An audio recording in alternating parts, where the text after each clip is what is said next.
Dollar के सामने रुपए गिरने से सोशल मीडिया पर एक जंग छिड़ी है। एक पक्ष कह रहा है कि इसके लिए पूरी तरह विदेशी ताकतें जिम्मेदार हैं और विपक्ष कह रहा है कि इसके लिए सरकार की आर्थिक नाकामी साबित होती है। लेकिन सच क्या है? आज ना हम सरकार की तारीफ करेंगे, ना विपक्ष का एजेंडा चलाएंगे। रुपए गिरने का सीधा गणित मांग और आपूर्ति से है। सरकारों की सबसे बड़ी राजनीतिक चूक यह रही भारत को एक एक्सपोर्ट ओरिएंटेड निर्यात केंद्रित अर्थव्यवस्था नहीं बना सकी। जब तक हम बेचने से ज्यादा चीजें विदेश से खरीदते रहेंगे, हमारी अर्थव्यवस्था को डॉलर के सामने झुकना ही पड़ेगा। नमस्कार दोस्तों, आप देख रहे हैं आपके अपने मॉरल एजुकेशन चैनल को। आज जब आप सुबह सोकर उठे तो आपकी जेब में जो 100 रुपए की कीमत वाला नोट था, वह 100 रुपए का नहीं रह गया। आज हमारा रुपए डॉलर के मुकाबले इतिहास के सबसे निचले स्तर पर यानी 95 से 96 रुपए के पार जा चुका है। आज हम सिर्फ आंकड़ों और सच की बात करेंगे कि आखिर हमारा रुपया वेंटिलेटर पर क्यों है और इसे बचाने की असली दवा क्या है। भारतीय रुपए की लगातार गिरती कीमतें इस समय देश के सबसे बड़े आर्थिक और राजनीतिक मुद्दों में से एक बन चुकी है। मई 2026 में डॉलर रुपए के मुकाबले 96.20 से 96.96 के बीच झूल रहा है और 100 रुपए प्रति डॉलर के मनोवैज्ञानिक आंकड़ों की तरफ बढ़ रहा है। जबकि जब हम एक्सचेंज करवाते हैं डॉलर को, हमने पैसे दिए और डॉलर लिए, तो इसमें बीच का जो परसेंटेज होता है, उसे मिलाकर 100 रुपए पार आज भी हो गया है। देश की मुद्रा केवल एक कागज का टुकड़ा नहीं है, देश के संप्रभुता और आर्थिक शक्ति का प्रतीक है। इसे मजबूत करने के लिए नारों की नहीं, ठोस कड़े फैसलों की जरूरत है। आपको क्या लगता है, सरकार को इस समय सबसे पहला कदम क्या उठाना चाहिए? कमेंट कर कर जरूर बताएं। इस संवेदनशील मुद्दे पर देश हित को सर्वोपरि रखते हुए एक निष्पक्ष, व्यवहारिक और विश्लेषणात्मक जानकारी देखते हैं। रुपए गिरने का असली सच। सबसे पहले यह समझिए कि रुपए सिर्फ भारत का नहीं गिरा है। पूरी दुनिया की करेंसी डॉलर के आगे घुटने टेक रही है। ईरान इजरायल युद्ध का झटका। 28 फरवरी 2026 को पश्चिम एशिया में जो युद्ध शुरू हुआ, उसने वैश्विक बाजार को हिला दिया है। क्रूड ऑयल, कच्चा तेल 106 रुपए प्रति बैरल पार कर चुका है। भारत अपनी जरूरत का 85% तेल बाहर से खरीदता है। तेल खरीदने के लिए हमें बैंकों से डॉलर खरीदने पड़ते हैं, जिससे डॉलर की मांग आसमान छू रही है। भागता हुआ विदेशी पैसा। वैश्विक अनिश्चितता के कारण विदेशी निवेशक भारतीय शेयर बाजार से अपना पैसा निकाल रहे हैं, अमेरिकी बैंकों में सुरक्षित रख रहे हैं। अकेले 2026 के शुरुआती 5 महीनों में विदेशी निवेशकों ने भारत से 1.9 यानी लगभग 2 लाख करोड़, 23 अरब से ज्यादा की रकम बाहर निकाल ली है। सरकार की रणनीतिक चूक, घरेलू कमियां। लेकिन क्या हम सब कुछ युद्ध पर मढ़कर पल्ला झाड़ लेंगे? बिल्कुल नहीं। देश के भीतर हमारी कुछ जिम्मेदारियां हैं और कुछ गलतियां भी हैं, जिन्हें हमें स्वीकार करना होगा। मैन्युफैक्चरिंग की अधूरी जमीनी हकीकत। मेक इन इंडिया और पीएलआई योजनाओं के ढोल जो बहुत पीटे गए थे, लेकिन कड़वा सच यह है कि आज भी हम mobile chip, solar panel, electronic component और दवाओं के कच्चे माल के लिए चीन पर बुरी तरह से निर्भर हैं। आज हम भी बड़े उत्पादक नहीं हैं, सिर्फ असेंबलर बनकर रह गए हैं। यदि हम आज बड़े उत्पादक बन जाते हैं, तो हमें कभी भी इस प्रकार की परेशानियों का सामना नहीं करना होगा। कृषि प्रधान देश होने के बावजूद खाद्य तेलों का भारी आयात।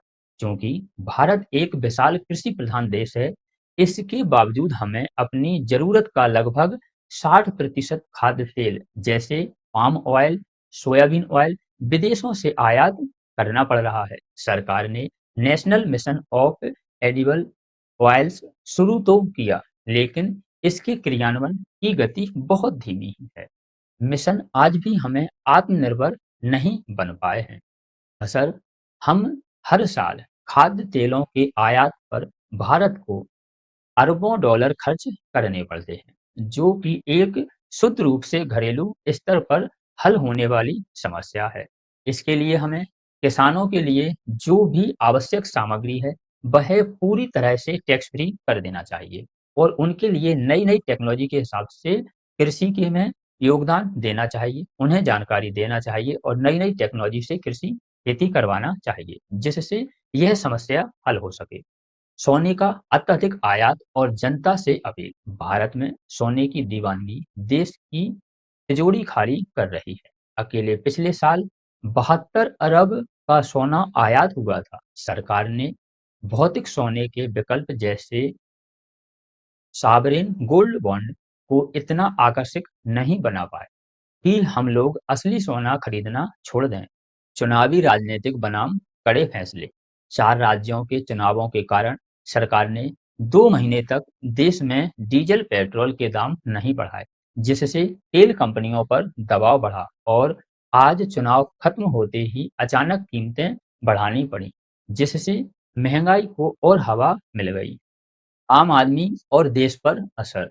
रुपए गिरने से आम आदमी को क्या लेना देना? ऐसा नहीं है। आम आदमी पर भी सभी प्रकार से असर डालता है। जैसे आम आदमी को यदि ईंधन और परिवहन महंगे हो जाते हैं, तो डीजल महंगा होने से माल की लिए जो ढुलाई लगती है, एक जगह से दूसरी जगह ले जाने की जो रेट है, वह बढ़ जाएगी, जिसमें फल, सब्जियां, दूध और राशन के दाम बढ़ जाएंगे। लोन और ईएमआई। महंगाई को काबू करने के लिए आरबीआई को जून 2026 की नीति में ब्याज दरें बढ़ानी पड़ सकती हैं, जिससे जिन्होंने लोन लिया है उनकी ईएमआई बढ़ जाएगी। विदेशी शिक्षा। विदेशी शिक्षा बाहर पढ़ रहे भारतीय छात्रों के अभिभावक को 7 से 10% तक खर्च बढ़ गया है, क्योंकि डॉलर महंगा हो गया है। समाधान क्या है? अब बात करते हैं राजनीति की नहीं, समाधान की। रुपए को मजबूत करने के लिए हमें कुछ कदम उठाने की जरूरत है। रुपए को मजबूत करने के लिए हमें कुछ महत्वपूर्ण कदम उठाने की जरूरत है। जैसे डॉलर के जाल से मुक्ति। भारत को रूस, यूएई और ईरान जैसे देशों के साथ लोकल करेंसी में रुपए के आदान-प्रदान के साथ हमें व्यापार करना चाहिए। कम से कम वास्तविक व्यापार में 50% से अधिक व्यापार अनिवार्य होना चाहिए। तेल के लिए डॉलर पर निर्भरता कम होते ही रुपए पर से आधा दबाव तुरंत खत्म हो जाएगा। विदेशी मुद्रा भंडार का सही इस्तेमाल। आरबीआई के पास 651 अरब डॉलर का मजबूत रिजर्व है, लेकिन केवल 100 का आंकड़ा छूने से बचाने के लिए बाजार में अंधाधुंध डॉलर नहीं फूंकने चाहिए। रुपए को धीरे-धीरे अपनी वास्तविक बाजार कीमत पर आने देना चाहिए। गैर जरूरी चीजों पर कड़ा प्रतिबंध। सरकार को विलासिता के सामान और गैर जरूरी इलेक्ट्रॉनिक्स आइटम पर आयात में तुरंत भारी टैक्स लगाना चाहिए। विदेशी जो गैजेट हैं, गैजेट की खरीद को कुछ समय के लिए टाल देना चाहिए। इसी के साथ स्मार्टफोन, लैपटॉप, टीवी और अन्य आयातीय सामान जो हम विदेश से आयात करते हैं, इलेक्ट्रॉनिक्स के दाम रुपए गिरने के कारण आने वाले माह में दाम बढ़ सकते हैं। यदि बहुत जरूरी ना हो तो नए महंगे गैजेट्स पर, इलेक्ट्रॉनिक आइटम पर और जो अनावश्यक चीजें हैं उन पर कुछ समय के लिए इन्हें टालना चाहिए, कुछ समय नहीं लेना चाहिए। यदि आवश्यक नहीं है तो नहीं खरीदना चाहिए। मेक इन इंडिया और स्थानीय विकल्पों का चुनाव करना चाहिए। जब विदेशी ब्रांड के सामने घरेलू कंपनियों द्वारा निर्मित उत्पादों को प्राथमिकता दें। यदि आप विदेशी ब्रांड और घरेलू उत्पाद वस्तुएं हैं, तो हमें घरेलू उत्पाद वस्तुएं खरीदनी चाहिए, क्योंकि यह जो हमारा पैसा है देश का देश में रहेगा। इसलिए जो हमारा पैसा है विदेश नहीं जाएगा। इससे हमारी अर्थव्यवस्था अर्थव्यवस्था को मजबूती मिलेगी। यह एक अप्रत्यक्ष रूप से सहयोग रहेगा सभी भारतीयों का देश के प्रति। रुपए की वर्तमान स्थिति को देखते हुए डरने की जरूरत नहीं है, बल्कि एक कड़े आर्थिक और आत्मनिर्भरता की मांग करती है।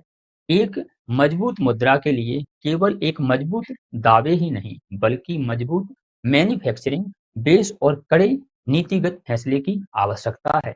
देश हित में हम तात्कालिक राहत के साथ-साथ हमें देश के आर्थिक रूप से आत्मनिर्भर बनने की दिशा में पूरी शक्ति के साथ मेहनत करनी चाहिए, जिसमें सरकार, पक्ष, विपक्ष और सभी जनता को मदद करनी चाहिए। मिलते हैं ऐसी ही अगली जानकारी के साथ अगली वीडियो में।